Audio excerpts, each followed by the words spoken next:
So FE12 is New Mystery of the Emblem. This is a remake of FE3, which I mentioned before as that super popular in Japan game that nobody here has even heard of. So it also adds Chris, who is a customizable tactician. How many of you like customizable tacticians? Yep. How many of you like customizable tacticians who can romance characters? You can't actually romance characters, but there are a few scenes where it's like, why is everyone hot for my character? Sheeta, aren't you and Marth engaged? Can you step off? I am a girl. I mean, not that there's anything wrong with that, but I'm not sure Marth's into that, so... Marth's just like, oh, hey there, tactician, I'm just gonna keep on you in baths. So it keeps all the new stuff from Shadow Dragon, but also adds even more stuff to FE3's story. Characters who are dead just don't die anymore. A lot of people have problems with that. So take it, if you want the pure FE3 story, play FE3. If you just want to know what happens to Marth after Shadow Dragon, this game is fine. So it also adds supports. How many of you like supports? I asked that already. How many of you didn't like that Shadow Dragon didn't have them? You can be honest with me, it's okay. This game adds that. And it also has this whole plot line around the new character. There's this evil team of assassins, but one of them may or may not be in love with you. It's interesting.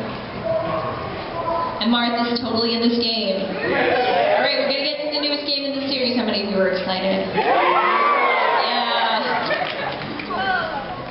Yeah. How do you know this game? That's what I thought. We actually had a Fire Emblem cosplay meetup yesterday, and there was exactly one non-awakening cosplayer. Yes. Until Matthew showed up, and then I was alone. So Awakening, as you obviously know, is about Prince Chrom of Elise, who is descended from Marth, and he fights this team. Chrom is sort of like, he's like if Marth and Ike and Ephraim had this weird baby together. I'm not sure how that would happen, but I'm pretty sure Ephraim could make it happen, right? He does not pick fights he can't win.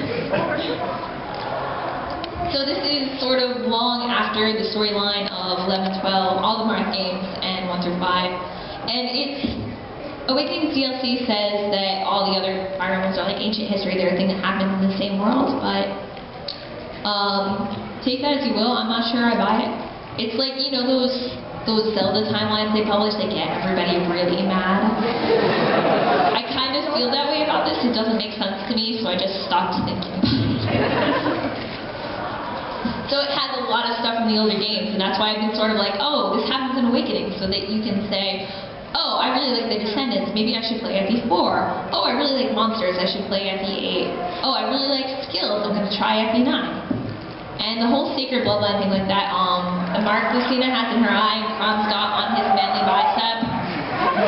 That's the thing that they draw from in FE4 and FE9 and FE10. Basically, there's usually this sacred bloodline that turns up and people get magic powers based on it. It's pretty cool. Oh, hello. And it has a bunch of DLC content. Like, how many of you bought DLC for Awakening? All of it. All of it. Yeah, Henry came up to me earlier and said, Erica, you look so much more comfortable than you did in that bride dress. She threatened me with a sword right after. I may or may not have threatened him with a sword right after. So, it's sort of a throwback, but it's also a new direction for the series. I'm really interested to see where Fire Emblem goes after this, because I think in a lot of ways this game is really different, but in a lot of ways it's the same, and that's cool. And Marth is in this game, except...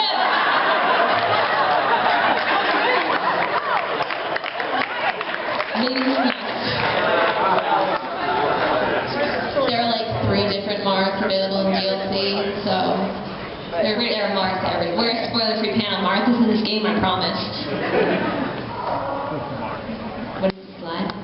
Oh, that was supposed to be a slide of Kellum, but it was actually a blank slide. We were going to joke that it was a blank slide.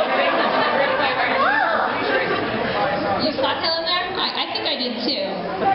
You're all delusional. There's no such person named Helen. Okay, so that's the end of our slideshow. So, we've got about 10 minutes left. Oh, thank you. I'm not gonna lie, I was surprised my panel got accepted. I was like, nobody cares, nobody cares, nobody cares. And then I come in, I see this huge line outside my panel, and you are all really cool. And again, I've been like really annoying, like how many of you did I bug, like you should come to my Fire I was in line at Jam Project, I just break out of line like, Marth, come to my panel, you need to be in it.